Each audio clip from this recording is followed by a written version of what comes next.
The night sky over the Atlantic had turned the color of bruised steel. Cold smoke ash-like, bitter with cordite, hung in the air as waves slammed against the hull. Somewhere below deck, metal groaned like a living thing. Then a scream cut through the wind. "I can't breathe." A body vanished over the rail, swallowed by black water just feet from a US transport ship.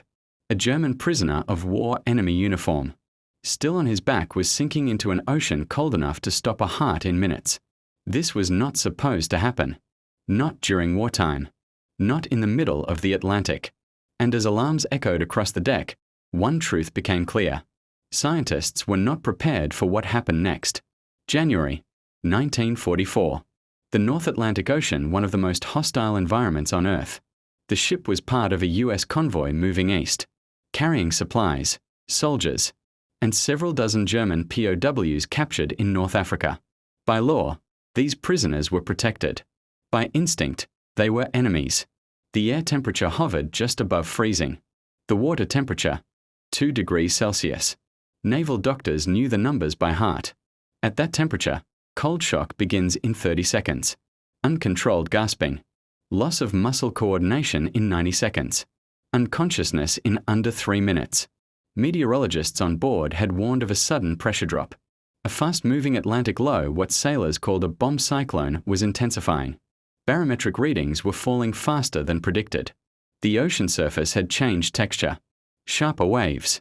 Shorter intervals. A sign that deep water energy was rising. One officer later said, "The sea felt wrong. Like it was coiled." What came next shocked everyone. At 2:17 hours, the ship rolled hard to port. A sudden wave nearly 10 meters high struck the hull at an angle that naval architects call a quartering C, the most dangerous orientation for stability. Below deck, a temporary holding area for POWs shifted violently. A loose hatch slammed open, and in a split second, one prisoner lost his footing. Witnesses described a sharp cry, followed by the sound no sailor ever forgets. A human body hitting open ocean.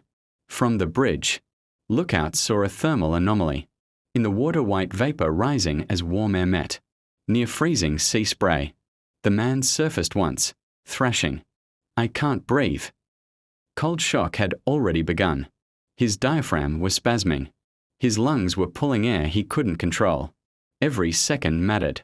The ship slowed, engines groaning against the swell. Floodlights snapped on, carving narrow tunnels of light across the waves. Then the alarms went silent. Radio operators froze. Rescue teams hesitated. Stopping a convoy in U-boat territory was a death sentence. German submarines hunted stalled ships. Every naval manual said the same thing. Do not stop. But on the water, the prisoner was already losing motor control. His arms moved like dead weight. His head dipped under once. Twice. Crewmen shouted conflicting orders. One officer yelled to throw a line.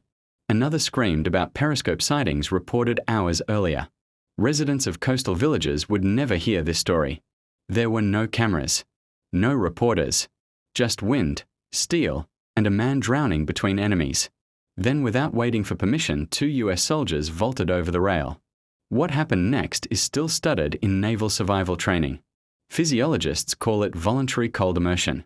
Under combat stress A scenario with almost no survivability data. The human body reacts to icy water with an involuntary gasp reflex. Heart rate spikes. Blood pressure surges. In extreme cases, cardiac arrest occurs within seconds. Some experts argue the soldiers should have blacked out instantly. Others point to adrenaline-induced vasoconstriction, blood vessels tightening, to preserve core temperature as the only reason they remained conscious. This changed everything, one Navy medical researcher later wrote. No model had predicted this scenario. The men fought waves that felt solid, their muscles burning as lactic acid built faster than their bodies could clear it. Above them, officers tracked sonar readings, terrified that stopping had painted a target beneath the ship. Below them, the ocean pulled heat from bone. Just as the soldiers reached the prisoner, the sea changed again.